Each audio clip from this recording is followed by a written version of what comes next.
Ang mabuting balita ng Panginoon ayon kay San Marcos.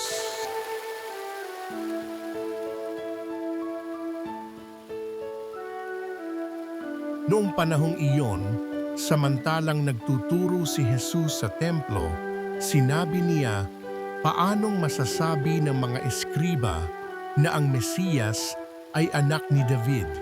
Si David na rin, ng kasiyan ng Espiritu Santo, ang nagpahayag ng ganito, sinabi ng Panginoon sa aking Panginoon, maupo ka sa aking kanan, hanggang lubusan kong mapasuko sa iyo ang mga kaaway mo. Si David na rin ang tumawag sa kanya ng Panginoon. Paano magiging anak ni David ang Mesiyas? At nakinig na mabuti sa kanya ang maraming tao. Ang mabuting balita ng Panginoon